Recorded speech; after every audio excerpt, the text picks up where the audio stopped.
Para os povos do passado, um eclipse solar, a passagem de um cometa ou uma chuva de meteoros estavam associados à ira dos deuses e eram capazes de espalhar o pânico por civilizações inteiras. Mas o céu não era só mensageiro de maus presságios. Antigas civilizações logo aprenderam que podiam utilizar as observações celestes para se organizar. Perceberam que podiam contar com a posição do Sol e as fases da Lua para determinar a melhor época para a caça, a pesca, a lavoura e a colheita. Contavam com as estrelas para se orientar no espaço e determinar a melhor época de dar à luz os seus filhos.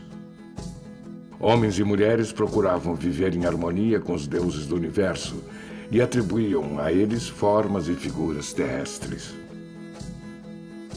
Histórias desses seres se incorporavam às lendas locais e eram contadas em noites de rituais. Crianças e jovens buscavam nos mais velhos explicações para o inexplicado. Tudo que está no céu está também aqui na terra, diz o sábio pajé.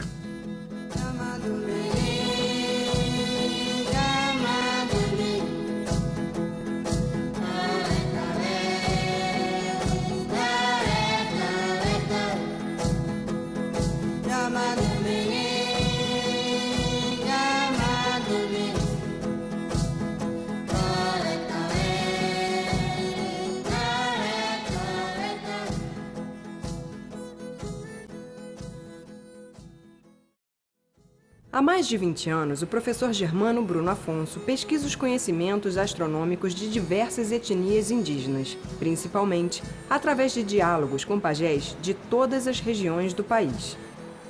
Pioneiro na pesquisa da etnoastronomia brasileira, para divulgar a astronomia indígena e seu uso cotidiano, o professor Germano construiu um planetário itinerante e uma maquete do Observatório Solar Indígena, que, com sua equipe, transporta para escolas, aldeias, cursos e eventos científicos. Bom, esse instrumento ele foi construído com base na observação do Sol. No planetário itinerante, ele apresenta as constelações indígenas que resgatou. A maioria delas é formada por estrelas associadas às manchas claras e escuras da Via Láctea.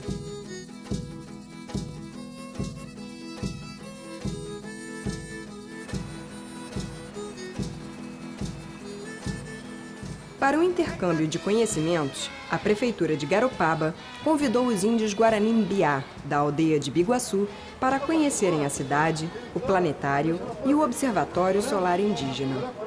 Nesta aldeia, vive o pajé Verá Tupã, profundo conhecedor da astronomia indígena e de sua relação com o meio ambiente.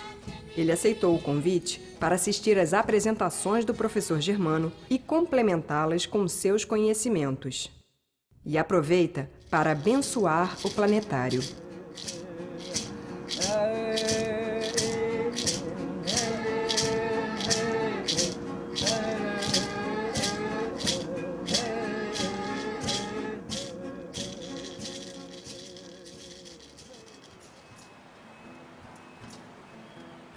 O Observatório Solar mostra como os índios brasileiros, a partir de uma rocha vertical, determinam os pontos cardeais e as estações do ano, pela culminação, nascer e pôr do sol. Segundo os Guarani-Mbiá, que habitam a região sul do Brasil, na estrutura deste observatório estão representados o tempo e o espaço.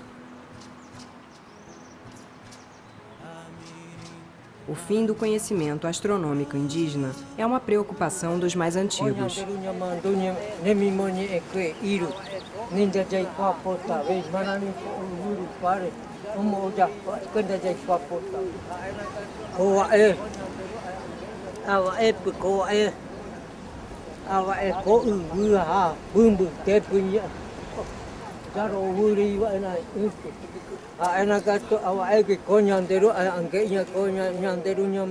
A tradição oral, hoje substituída pelos costumes modernos, trouxe o descaso dos mais jovens, que não se interessam mais em saber das velhas lendas contadas pelos anciãos.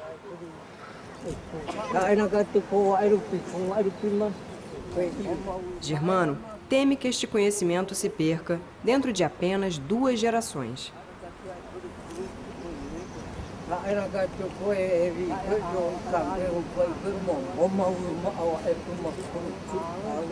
O pajé Veratupã se entristece, pois não deseja testemunhar a extinção de sua cultura.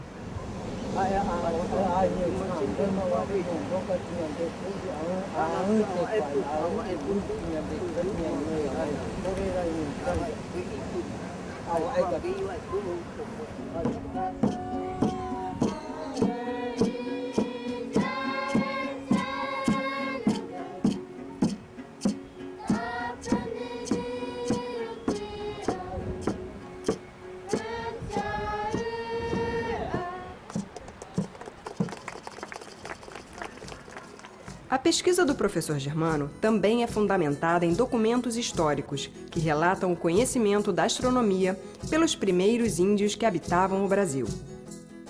No livro História da Missão dos Padres Caputinhos na Ilha do Maranhão e Terras Circunvizinhas, publicado em Paris em 1614, o autor Claude d'Abbeville relatou que os Tupinambá atribuem à Lua o fluxo e o refluxo da maré e distinguem muito bem as 2 marés cheias, que se verificam na lua cheia e na lua nova, ou poucos dias depois.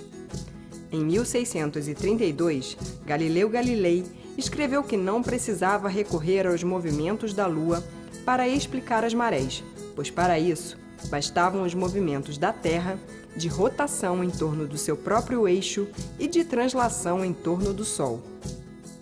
Isaac Newton só chegou a esta conclusão em 1687, quando demonstrou que a causa das marés é a atração gravitacional do Sol e principalmente da Lua sobre a superfície da Terra. Estes fatos evidenciam que muito antes dos europeus, os indígenas brasileiros já sabiam que a Lua é a principal causadora das marés.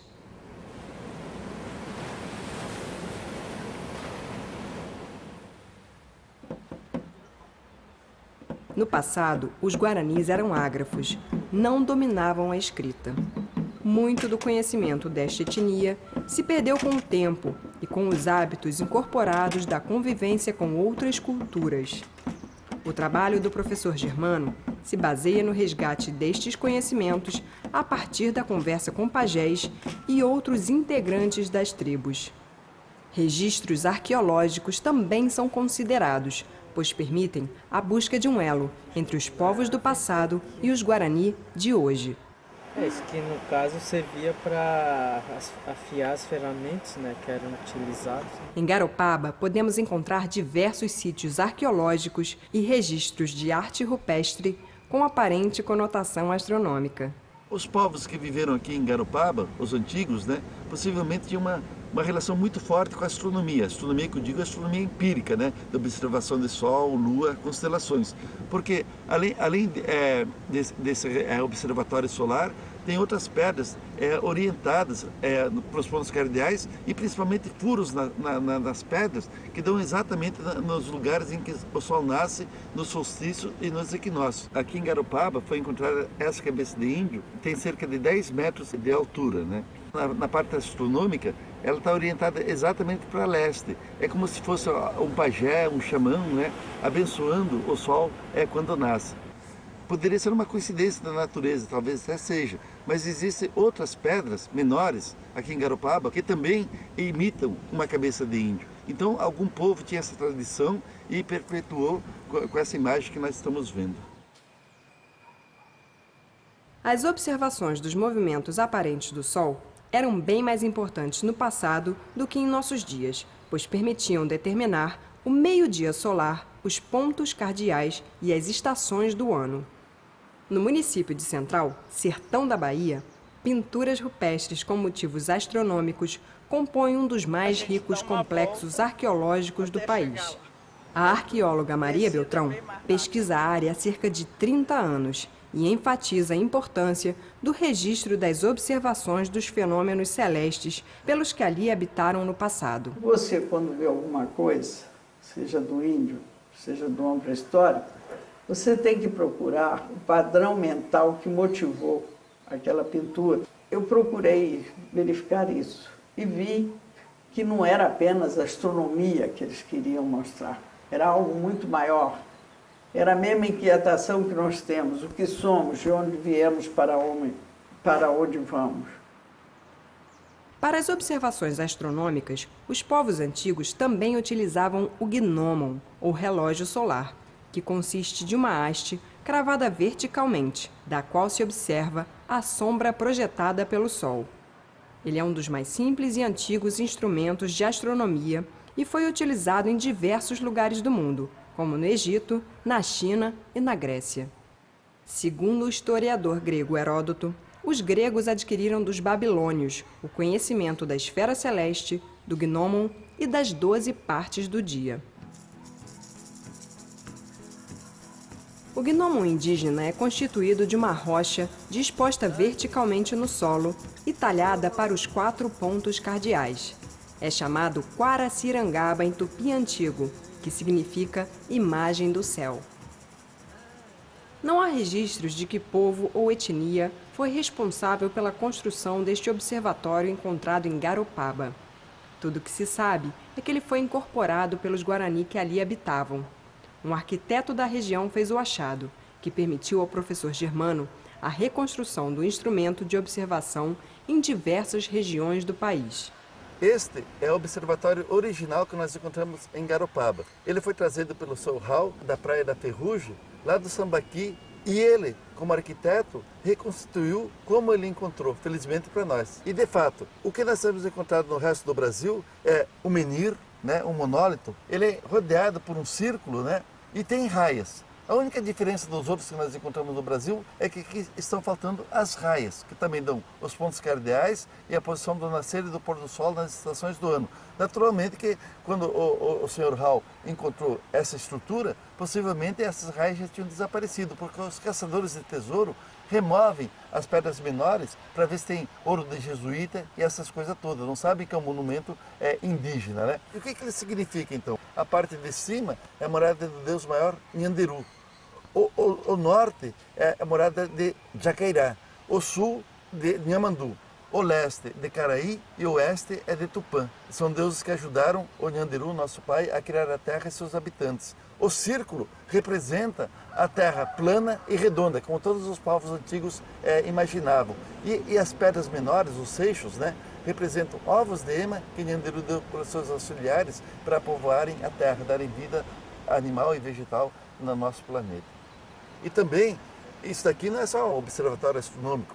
Ele servia para rituais mágicos religiosos, rituais de fertilidade e também para enterramento de mortos. Então foi disso daqui que nós fizemos a réplica na Ponta da Vigia, aqui em Garopaba. Em 1612, Claude Abévy escreveu também que os Tupinambá do Maranhão observavam o movimento do nascer e do pôr do sol e o seu deslocamento na linha do horizonte. Eles sabiam que quando o sol vinha do lado norte, trazia-lhes ventos e brisas, e quando vinha do lado sul, trazia chuvas.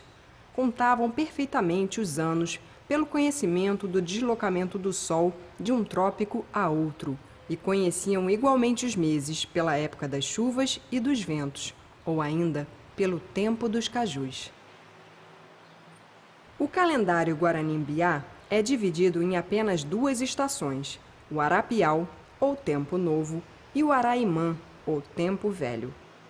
Ao sul do Trópico de Capricórnio, onde habita a maioria dos Guarani-Mbiá, o Tempo Novo é a época de calor e fartura, e o Tempo Velho é a época de frio e escassez de alimento. Próximo ao meio do Tempo Novo, no mês de janeiro, é feita a celebração do batismo. Neste ritual, as crianças recebem seu nome. Ele ocorre na época caracterizada pelos fortes temporais de verão, geralmente no início de janeiro, após a colheita do milho. O nome dado à criança vem de uma das 9 regiões celestes, constituídas pelo zênite e pelos 4 pontos cardeais, além dos 4 pontos colaterais, que representam as esposas desses deuses. Essas direções formam a rosa dos ventos Guarani.